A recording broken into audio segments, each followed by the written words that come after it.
G'day everybody, it's Sam from 3D Printing Revolution, and I'm all gloved up and ready to go.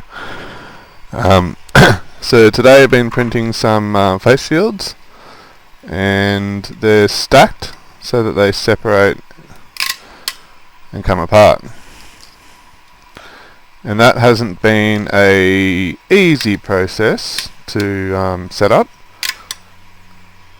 but once it's done, and I'm pretty happy with how they're separating. Now I've got two different rigs printing them at the moment. I've got the standard Ender 3, or more or less standard Ender 3, and I've got one with a Bondtech gear extruder on it, and I've tried to make this so that it kind of works for both. So I do tend to slow it down on the stock machine to about 50% of the speed that I'm printing them on the one with the Bondtech. And they stick together just a little bit better, and they're a little bit harder to come apart, but they do print twice as quick, so it's kind of a bit of a happy trade-off. Now I'm about to show you in Cura what I've done to get them to the point where they separate like this. And look, they're a little bit stringy as well. They do need a little bit more tweaking still. I'm not 100% happy, but I've got the separation thing down to a pretty fine art, and I'm quite happy with it. And the parts are turning out nice and strong. So one of the recommendations on the website where I downloaded these was to print it at a cooler temperature than you normally sort of would. And I thought, well, that's going to leave you with a weaker overall part as well. So rather than doing that, I set up some post-processing scripts, and away we go. So they just need a quick hit with the flame just to get rid of those bits of string.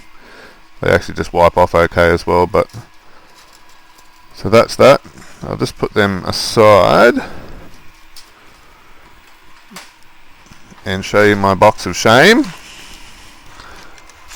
Okay, so they're mostly sort of thin bits. There's a few more or less whole masks that are broken in the process of trying to separate them, and a lot of like ones where I've stopped it midway through the second or third one or something, and there's like a skinny little bit that it's printed that I've just peeled off and discarded, and the rest of the mask was good. So, okay, so that's that. Sometimes when I'm separating them, I've been on the ones that come off the Bondtech extruder, I use the nippers to sort of snip in between the little nubs on the little knobbly bits, and that separates them quite nicely. Anyway, I'm going to de-safety gear eyes now, because that's annoying.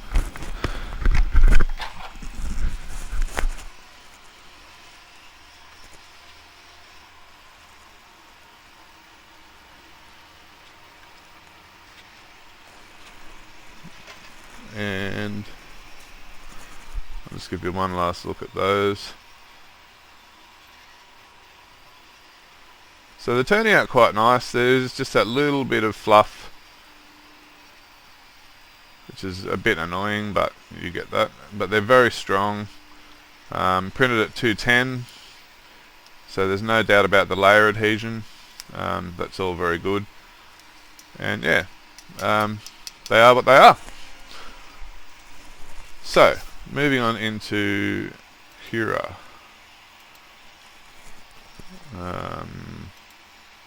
This one. Sorry about that. Okay, now, what I have done here. I've done a fair few things, so I'll try and make this fairly concise. I'll just close that colour scheme. So right now we're looking at the colour scheme feed rate. I might as well tell you about that.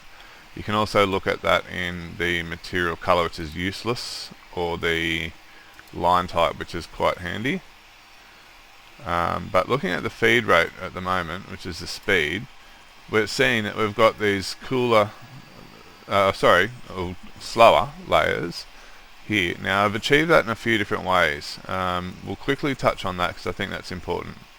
One way is in experimental, where you look at the overhang wall angle, and I've got that at any wall over 20 degrees, which is quite a shallow slope.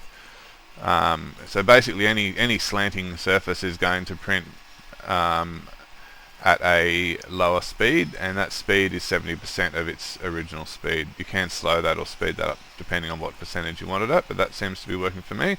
I've also enabled bridging settings and set that to go quite slow, and I've told it to still extrude at the full percentage of filament. Now you could reduce that flow rate, and that might be all you need to do. The video could potentially stop here, but that's not what I did.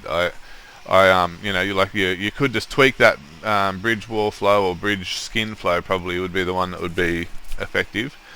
Look what I've just done. Just rub my nose with my glove.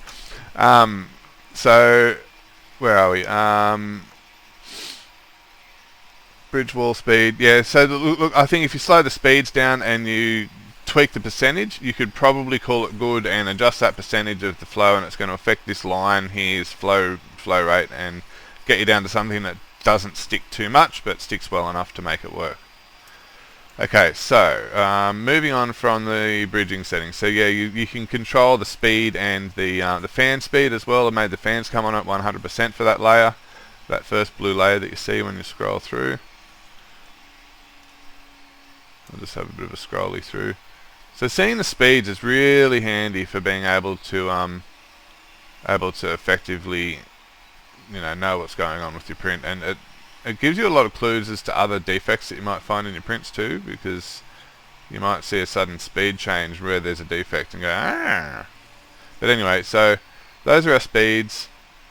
This particular layer that's dark blue here also happens to have the fan on at 100% because it's being affected by the bridging settings, and we'll get out of there for now. So I'll just quickly go up to the quality tab now. We're going to look, we've got a 0.25mm gap between these physical models here. Between the models themselves there is actually a gap of 0.25mm. You can see through daylight through there. So there's actually gaps of 0.25, so you need to have this set at either 0.25 or a multiple of, or a division of that, and it has to be one that also happens to line up so that so you could halve it, for example. You might be able to double it, I don't know. It might not add up to being right, that you end up getting a gap where you need one. You might end up with every third one fused together or something strange like that. So you'd probably need to go either 0.25 or 0.125mm layer heights to make this work. Now 0.125 is going to take forever, so I've got it set to 0.25. Now you had the option of printing at 0.4mm line width or 0.6mm line width, and I've actually done a bit of both. I've got my outer wall at 0.6, my inner wall at 0.4, and my top and bottom at 0.4, yeah. And for some reason I went with a 0.7 for the skirt. I just wanted to get that over and done with, I guess. Now that means that your lines are different widths, so we'll just zoom in on these lines again. Now when you're printing skinny things, the walls have a difficulty adding up to being the right width. You'll often get a little gap like this. There is a setting to fill that gap, but I really didn't think it was necessary, and it does add a lot to the time taken for the print. So, if it's going to go back and fill these gaps, it can take forever, and it can also give you a really ugly print because it does a lot more combing and driving around on top of it, or a lot more travel moves, and a lot more potential for over extrusion. And sometimes that's what happens. It'll come and fill these little gaps, but it'll kind of tend to over extrude, and small parts can end up with really ugly bits on them from that. So I typically don't have that setting enabled. You'll find that if you want it in shell. I also compensate only the inner walls, by the way. I don't compensate my outer walls because it can tend to look shit on the outside. Where was we? We were looking for fill gaps between walls. If you set that to everywhere and reslice it, you'll see it'll fill the gaps, but it's not cool, and my attempt at making a short video is out the window at this point. I think I've gone in depth. So you'll see there it's filling those gaps. It does a terrible job of it, and it takes ages longer. I didn't even look at the time before. I think it was 6 hours something. We're now at to 7:23. So I'll just set that back and reslice it. 7:23 versus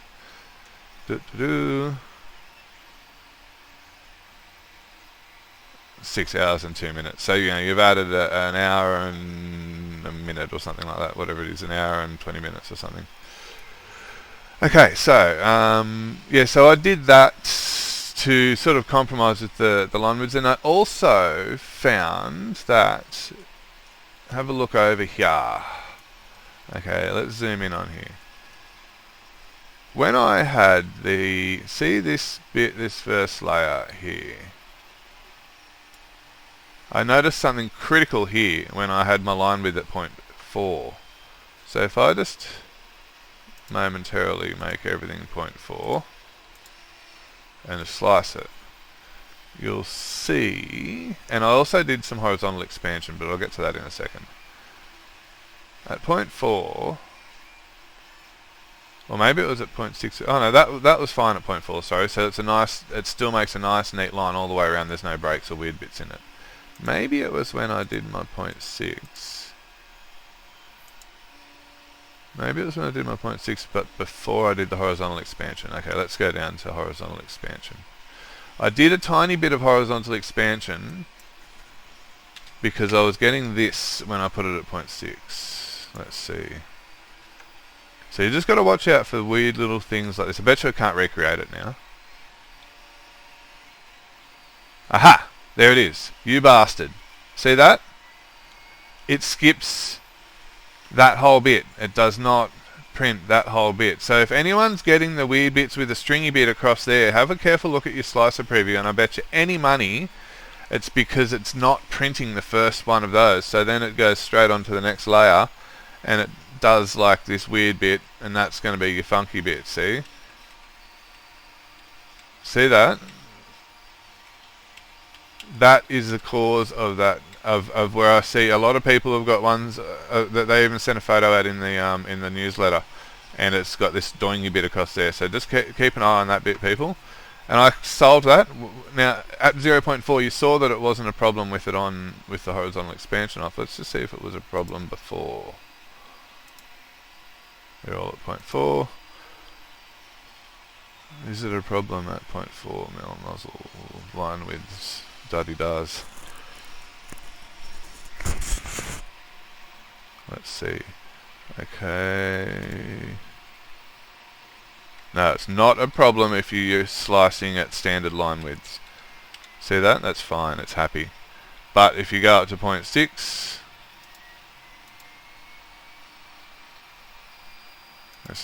let's just go back to my profile from scratch. Discard all those changes.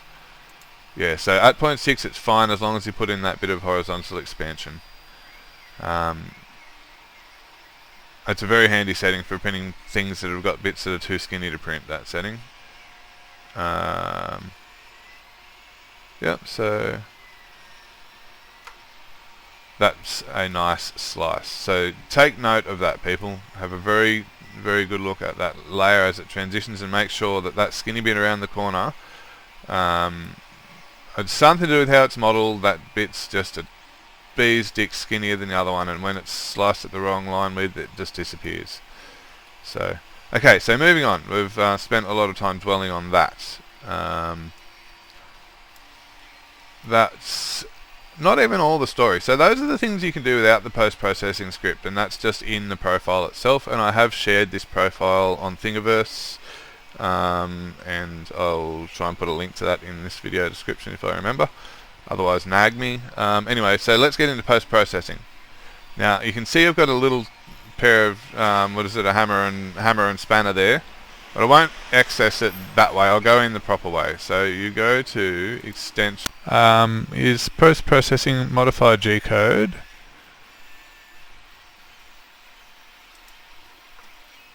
And then we go into here. This is where I've put in the post-processing scripts.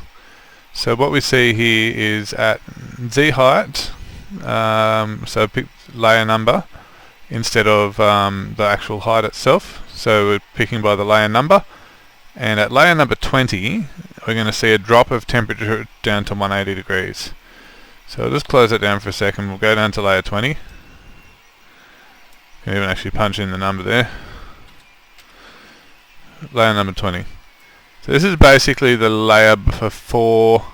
I had to make like a bracket of layers to make this work. So 20 was that layer, then there was 21, which was that one, and it seems like the effect didn't kick in until the end of this layer, or maybe midway through this layer. I don't know.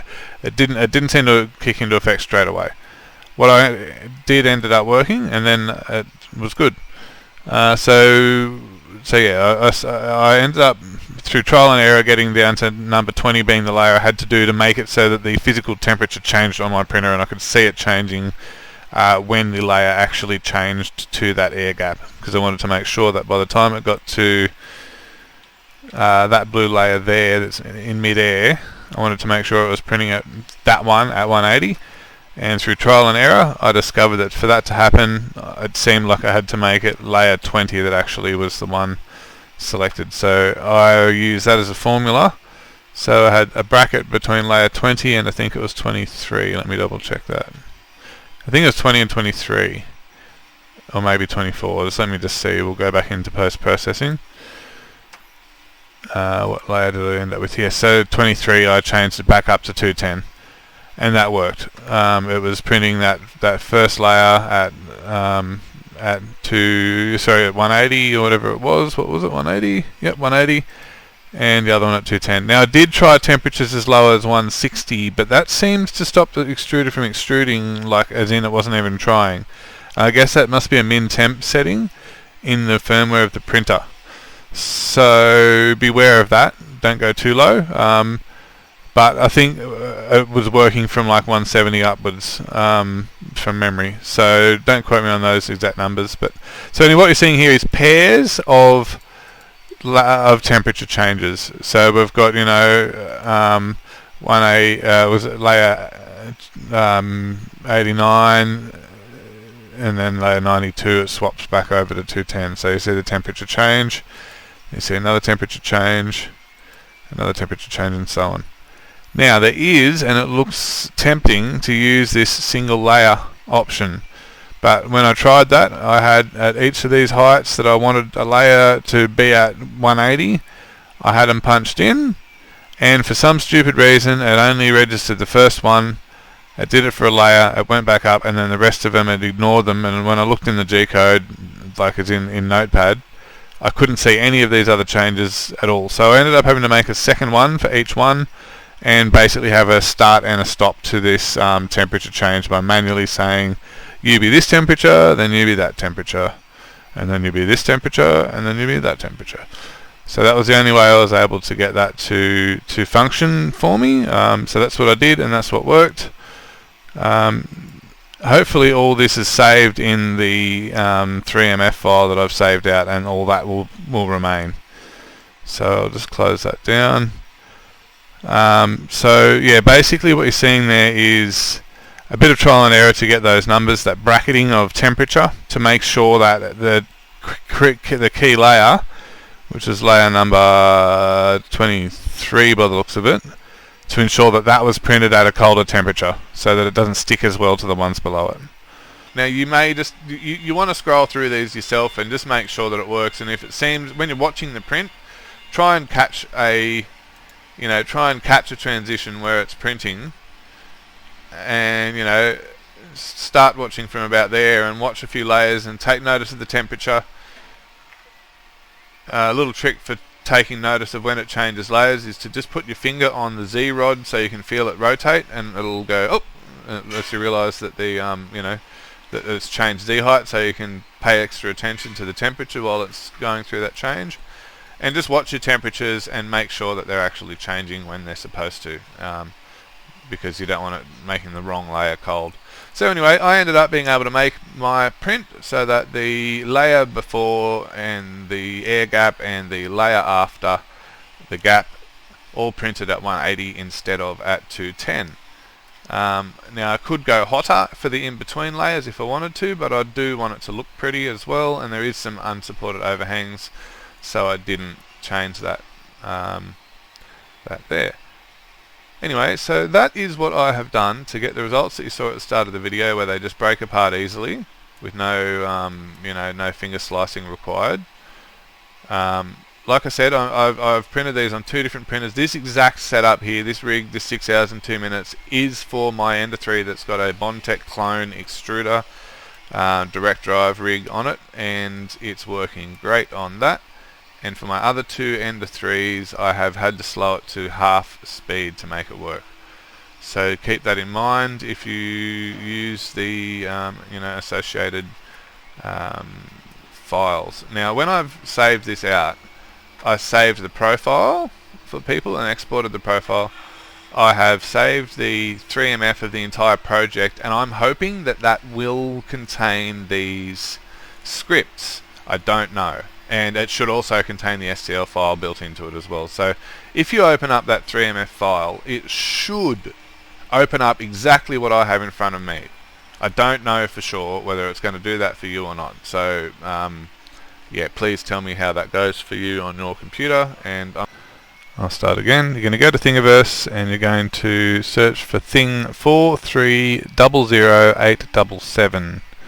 And once you get there, you're going to download all files, and you're going to unzip those files so that when you open Cura, you can find them. So I'm then going to go and open from downloads.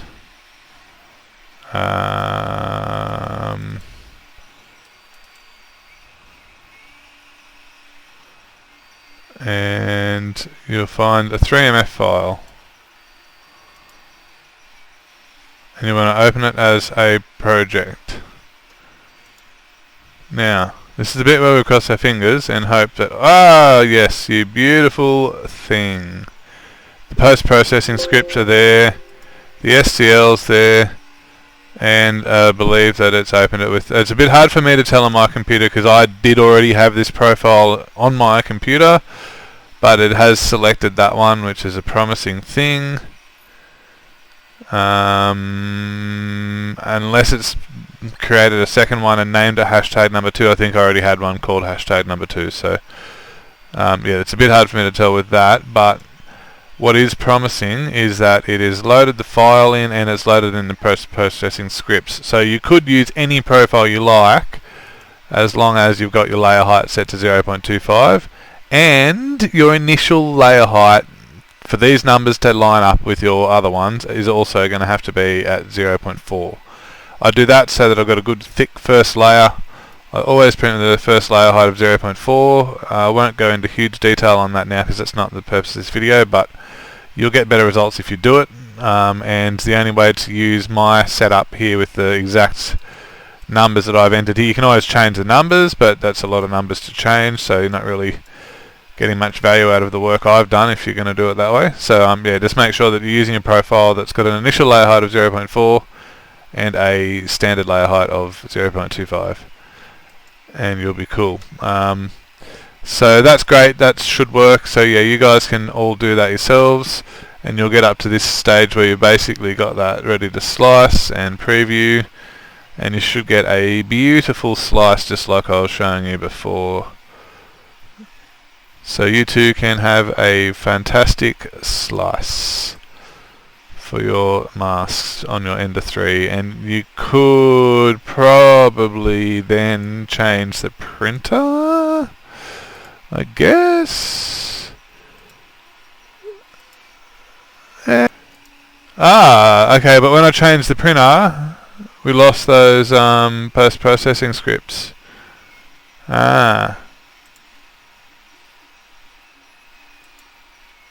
Okay, so you can't change the printer. You have to tell it that it's, you have to just let it think it's an Ender 3 still. Now I wonder if you didn't have an Ender 3 set up on your Cura instance, whether that would have set that up for you or not. Hopefully it would have. Hopefully it would do the machine settings too. I don't know. Someone's going to have to tell me because I don't have a instance of Cura on a machine that doesn't already have an Ender 3 put into it. So somebody will have to report back to me on that. But that's my little foray into experimenting with that. You're seeing that as I did it. So there we go.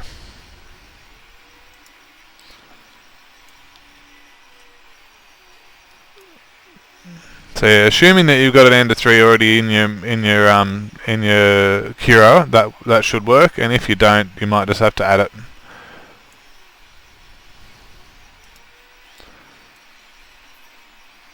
Cool. Okay, capiche? That's about as much as I can help, guys. I hope that was useful.